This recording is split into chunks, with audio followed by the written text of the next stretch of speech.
Contribuer à la résolution des conflits intercommunautaires dans l'espace Sahel par le dialogue, le projet Médiation agro-pastorale au Sahel pour la résolution des conflits intercommunautaires qui vient d'être lancé regroupe 5 pays qui sont le Tchad, le Niger, le Mali, le Burkina Faso et la Mauritanie. Ce projet vise essentiellement, dans un premier temps, à structurer et appuyer les leaders dans les efforts de médiation autour des conflits liés aux ressources naturelles. Dans un second temps, à accompagner les réseaux dans la médiation des conflits dont les enjeux dépassent les capacités des médiateurs communautaires et enfin faciliter le dialogue entre les communautés et les autorités sur les enjeux agro-pastoraux au niveau local, national et régional. Dans leur message, les leaders communautaires rassurent d'apporter leur contribution à cette mission et sollicitent l'appui des plus hautes autorités et des ONG.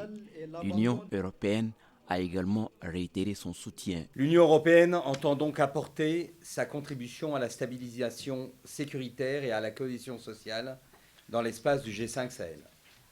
C'est pourquoi elle soutient ce projet qui nourrit de grandes ambitions. Ce projet est favorablement accueilli par le ministère de l'Élevage et des Productions animales. Je me réjouis du démarrage du projet Médiation agro-pastorale car il apportera sans nul doute une plus-value aux efforts du gouvernement dans la quête de la paix et de la quiétude entre toutes les communautés. Fondé en 1999 à Genève en Suisse, le Centre pour le dialogue humanitaire a pour mission la contribution à la prévention, à l'atténuation et à la résolution des conflits par le dialogue et la médiation.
pour l'essentiel nécessaire dans les présentes activités. Cela démontre à suffisance votre volonté de prendre part activement à toute initiative visant à promouvoir la paix, le vivre ensemble, la sécurité et le développement de notre pays. Ce sacrifice que vous venez de fournir et dont j'imagine vous allez continuer de faire montre le long de l'activité ne sera pas, je l'espère, vain. Je puisse même dire que ce sacrifice est à la hauteur de l'événement. En effet, la paix et la sécurité demeurent des préoccupations mondiales. La zone sahélienne, espace de frontières immatérielles multiples, ne peut être en marge de cette situation. Le Tchad, comme les autres pays du G5 Sahel, est en proie à des urgences économiques, sociales et surtout sécuritaires, conjuguées aux effets du changement climatique et de l'instabilité géopolitique internationale qui affectent les populations tant pastorales que sédentaires. Ces tensions et autres conflits d'ordre sociaux ont eu un impact négatif sur la cohésion sociale au niveau local et en même temps cela a affaibli la capacité d'action des États. Monsieur le directeur général représentant le ministre de l'Élevage et des Productions Animales, Madame la conseillère à la présidence de la République chargée de l'élevage, Monsieur le directeur général du ministère de l'Économie et de la Planification du Développement, Monsieur le représentant de la délégation de l'Union européenne, Monsieur le représentant du G5 Sahel, Mesdames et Messieurs les représentants des ministères et institutions, Mesdames et Messieurs, chers participants. La présente rencontre a pour objet le lancement officiel du projet Médiation agro-pastorale au Sahel pour le compte du Tchad. Ce projet est une conception et une activité du Centre pour le dialogue humanitaire qui, au préalable, a mené un certain nombre d'activités préparatoires permettant de mettre en place des réseaux locaux de médiateurs communautaires à l'échelle de tous les pays du G5 Sahel. Ce projet vise essentiellement, dans un premier temps, à structurer et à appuyer les leaders dans les efforts de médiation autour des conflits liés aux ressources naturelles. Dans un second temps, à accompagner les réseaux dans la médiation des conflits dont les enjeux dépassent les capacités des médiateurs communautaires et enfin faciliter le dialogue entre les communautés et les autorités sur les enjeux agro-pastoraux au niveau local, national et régional. Je voudrais en effet vous apprendre que l'expérience que nous ouvrons aujourd'hui a déjà eu lieu dans les autres pays de l'ensemble géographique considéré, à savoir le Burkina Faso, le Niger, le Mali et tout récemment la Mauritanie. Aujourd'hui, à tout seigneur, tout honneur, c'est le tour du Tchad. Votre présence, combien de fois nécessaire, est à la hauteur de l'événement parce que les objectifs spécifiques ici et aujourd'hui, c'est de permettre aux médiateurs communautaires d'échanger sur leurs activités de prévention et de gestion des conflits, d'accès aux ressources naturelles et les difficultés qu'ils rencontrent. Le Centre pour le dialogue humanitaire ayant fait le constat que tous les conflits, quelle que soit leur nature ou leur ampleur, prennent racine dans les contradictions au sein des communautés, a jugé utile d'utiliser les mécanismes endogènes ou traditionnels pour faciliter la résolution des conflits préjudiciables à la cohésion sociale et à la paix en général. Depuis 2016, le Centre pour le dialogue humanitaire, avec l'appui de l'Union européenne et aussi du Danemark et des Pays-Bas, avait entrepris d'accompagner les communautés dans les règlements de conflits qui les opposent. Avec son approche, le Centre HD a pu accompagner les communautés à résoudre plus de 400 conflits. Les médiateurs communautaires ont élaboré un message à l'attention des autorités ainsi qu'aux partenaires techniques et financiers au sujet de leur implication sur plusieurs sujets dont la gestion du foncier rural. De façon générale, cette activité du Centre pour le dialogue humanitaire, précisément ce programme dénommé Médiation agro-pastorale au Sahel, est d'autant utile pour le Tchad que le pays correspond à merveille à un espace où le pastoralisme est de mise ou à un espace où également il y a l'agriculture et les deux vont ensemble. Il est d'autant pertinent ici au Tchad que les Tchadiens ont une expérience multiforme et multiple de tout, que les Tchadiens sont disposés au dialogue et c'est légendaire pour résoudre les problèmes, mais ici en particulier les problèmes liés au foncier rural qui sont de la dimension agro-pastorale. Donc, si ailleurs ça a réussi, je puis imaginer qu'au Tchad, ça va mieux réussir. D'ores et déjà, je constate que pour avoir sacrifié votre temps et assisté massivement à cet événement aujourd'hui, vous qui êtes les porte-parole de la société tchadienne sur le plan agro-pastoral et certainement en dessous des autorités politiques, d'ailleurs représentées ici par le directeur général du ministère de l'Élevage et des Productions Animales, que je remercie une fois encore ici. Donc ça va être, j'imagine, une réussite. Sur ce, je puisse vraiment, encore une fois de plus, vous remercier. Je voudrais rappeler que le Centre HD a une large expérience qui vient ici au Sahel d'abattre un travail de qualité que nous sommes en train de poursuivre et dont nous sommes en train de conclure la première tranche parlant du lancement du projet médiation agro-pastorale ici même au Tchad.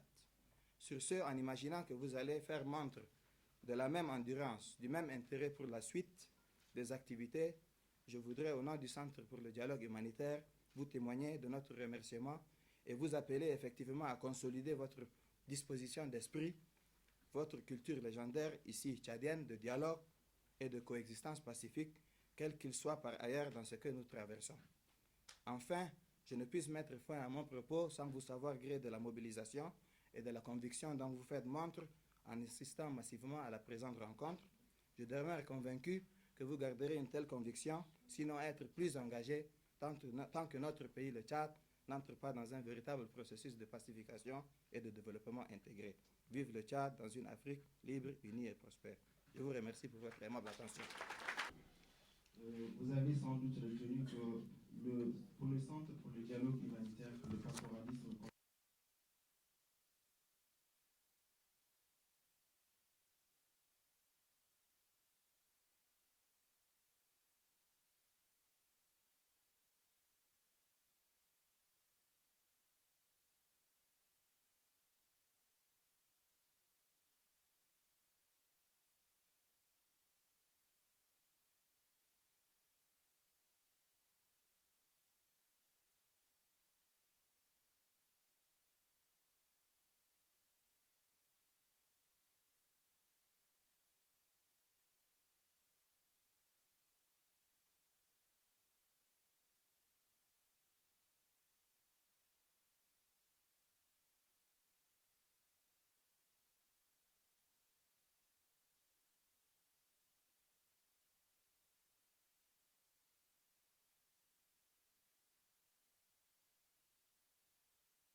des dernières décennies, nous avons connu une dégradation du climat et de l'environnement social et sécuritaire dans notre zone. Cette dégradation a beaucoup entamé la cohésion sociale et le vivre ensemble qui caractérisait nos communautés depuis longtemps. Face à cette situation, des efforts ont été déployés tant au niveau des autorités nationales que décentralisées pour désorber les difficultés qui asseignent le quotidien des populations rurales. Nous, en tant que leaders communautaires, apportons notre contribution dans cette mission de consolidation et de la cohésion sociale et du vivre ensemble. Toutefois, notre œuvre quotidienne, nous rencontrons des problèmes dont voici quelques-uns. Premier point, l'affaiblissement de nos systèmes de production liés au changement climatique, avec comme conséquence la désorganisation de la cellule familiale et l'abandon de nos pratiques ancestrales par les jeunes qui abandonnent massivement les campagnes pour se livrer à des activités illicites. Ces derniers temps, la multiplication du vol de bétail dans notre zone a occasionné des conflits sanglants entre les différentes communautés et l'effritement du souci social. Le travail quotidien de nos leaders et des autorités traditionnelles autour de la cohésion sociale et le vivre ensemble mérite une attention particulière de la part de nos autorités nationales. Deuxième point, la faible implication des communautés dans le processus d'élaboration des textes régissant nos activités économiques. Nous osons croire que cette faible implication est juste une erreur de parcours et sollicitons auprès de nos autorités une plus grande participation au processus d'élaboration de ces textes. Cette implication créera une complicité entre nos autorités et nous, facilitera l'adhésion des communautés à travers une appropriation, la division correcte et leur application. Troisième point, la dégradation du climat sécuritaire est aussi une source de morosité de l'économie dans certaines zones. Il est souhaitable que les autorités administratives et politiques renforcent la lutte contre l'insécurité afin de permettre une relance économique dans les régions concernées. Notre dernier et quatrième point, s'agissant de nos partenaires techniques et financiers, nous avons également remarqué la faiblesse des échanges directs entre les communautés bénéficiaires et ses partenaires, d'où le besoin d'établir un dialogue direct afin soient pris en compte les besoins des communautés dans les activités de développement.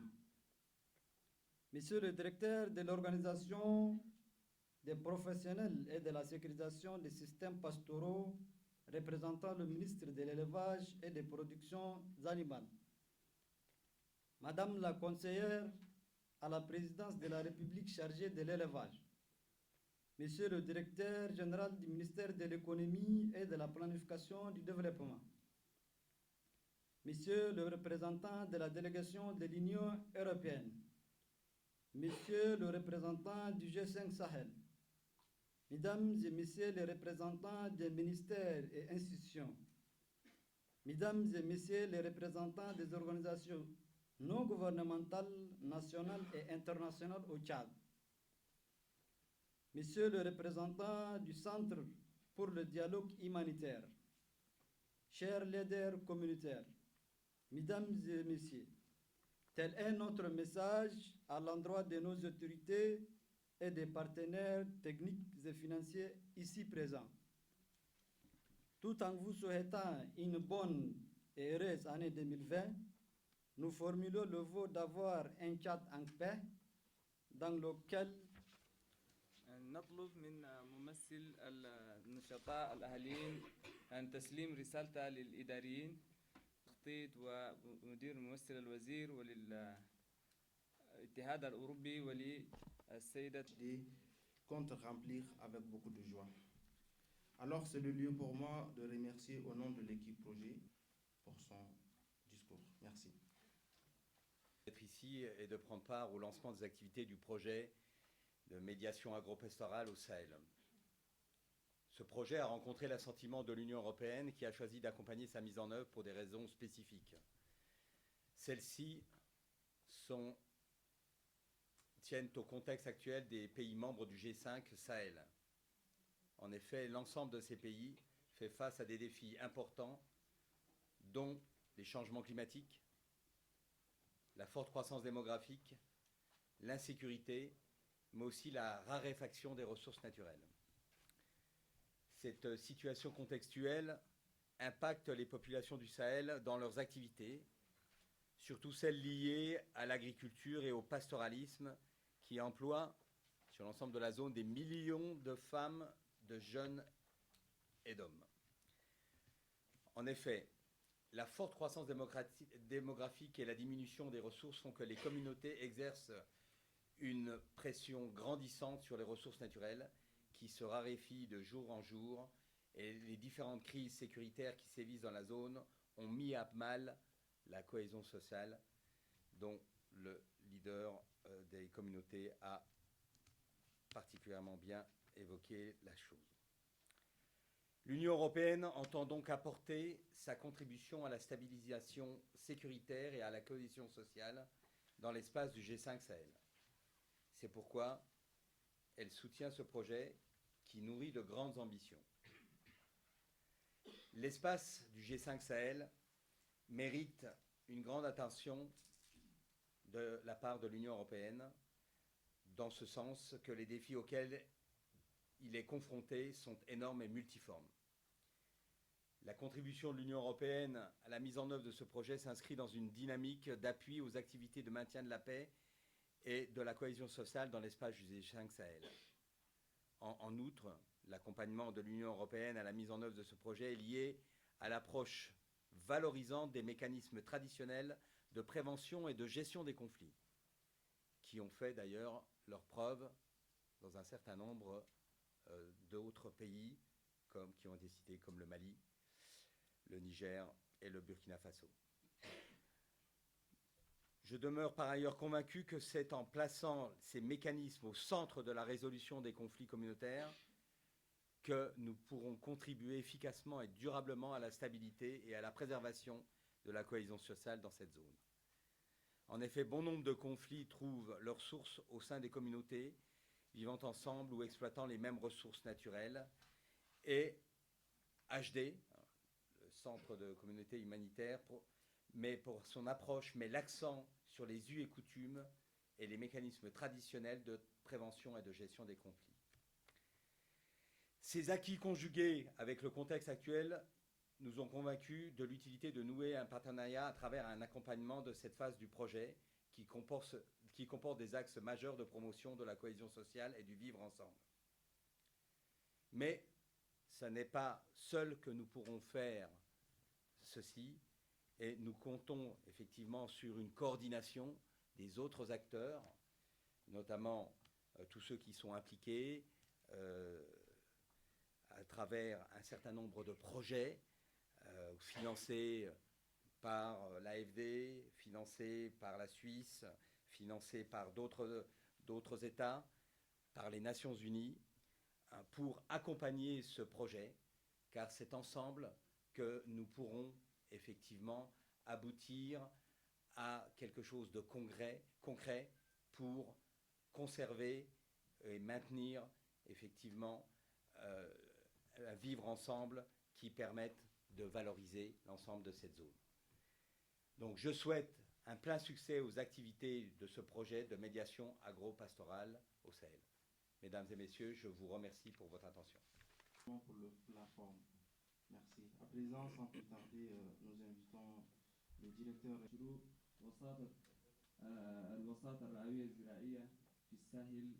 Le ministre empêché m'a fait un signe en air de le représenter lors de cette réunion. Sinon, elle a bien voulu vraiment prendre part à ce lancement de cet important projet.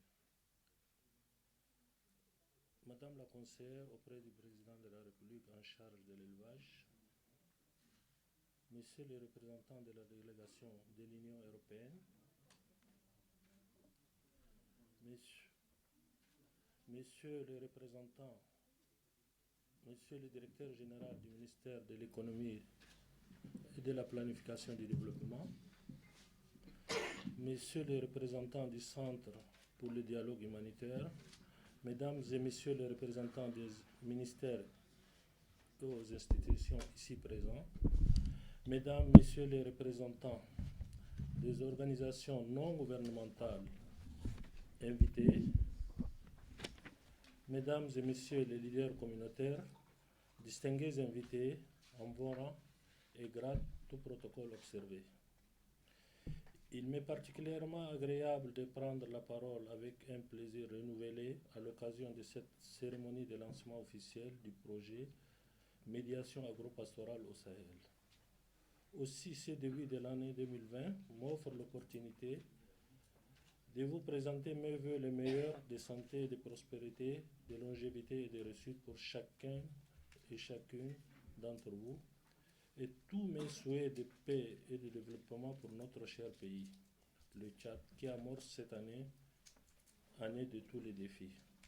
J'ai saisi cette occasion tout d'abord pour remercier de votre présence massive à cette cérémonie et saluer l'initiative du Centre pour le dialogue humanitaire appuyé par la délégation de l'Union européenne dans la mise en œuvre de ces projets dont les ambitions sont légitimes pour les grandes provinces du Lac et du Kanem. La forte présence des hauts cadres des départements ministériels impliqués dans le développement du pastoralisme en général traduit la volonté manifeste de l'engagement à conjuguer résolument les efforts pour faire du Sahel un espace de paix, de prospérité et de concorde propice au développement durable sans conflit communautaire. La présence des partenaires dénote quant à elle, encore une fois, l'importance accordée aux défis auxquels fait face le Tchad et solidairement les pays du Sahel. Mesdames et messieurs, chers participants, les pays du Sahel traversent des crises multidimensionnelles, crise de sécurité, crise de développement, mais aussi et surtout une crise liée aux effets des changements climatiques et à l'instabilité géopolitique internationale. Notre pays qui se trouve être un espace de frontières immatérielles multiples ne peut être en marge de cette situation. Cet état de fait a pour corollaire la désagrégation de la paix et de la cohésion sociale qui constituent des contraintes majeures à tout processus de développement intégré. C'est pourquoi le président de la République, son Excellence M. Idriss Déby Itno, chef de l'État, chef du gouvernement, fait de la sécurité la clé de voûte pour préserver la paix, la cohésion sociale et le vivre ensemble dans notre pays. Aujourd'hui, je me réjouis du démarrage du projet Médiation agro-pastorale car il apportera sans nul doute une plus-value aux efforts du gouvernement dans la quête de la paix et de la quiétude entre toutes les communautés. Messieurs les représentants du Centre pour le dialogue social, en amont de cette cérémonie, vos équipes ont conduit des séances de travail avec des médiateurs communautaires sur les activités de prévention et de gestion des conflits liés à l'exploitation des ressources naturelles et les difficultés qu'ils rencontrent. D'emblée, j'ose croire que les activités exécutées par les soins de votre organisation laisseront des impacts positifs dans la gestion et le règlement des conflits entre les communautés Sahel en général et l'espace G5 en particulier.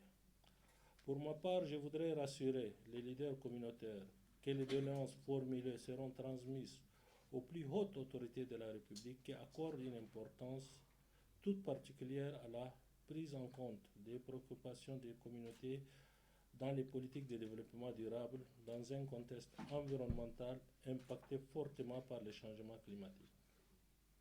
Mesdames et messieurs, le projet Médiation agro-pastorale au Sahel n'existera pas sans l'appui de nos partenaires techniques, en particulier l'Union européenne. Aussi, je voudrais saisir cette occasion qui m'est offerte pour leur adresser au nom du gouvernement du Tchad mes sincères remerciements pour tous les efforts consentis dans la promotion du développement durable au profit de nos populations. Je ne saurais terminer mon propos sans remercier les représentants de nos communautés qui bravent chaque jour l'insécurité, les attaques et les humiliations de tout genre pour porter haut les inspirations légitimes de notre population. Il ne serait pas inutile de vous rappeler que c'est avec une attention toute particulière que j'ai écouté votre message et que je transmettrai fidèlement acquis des droits, tout en formulant des vœux pour l'atteinte des résultats. Merci.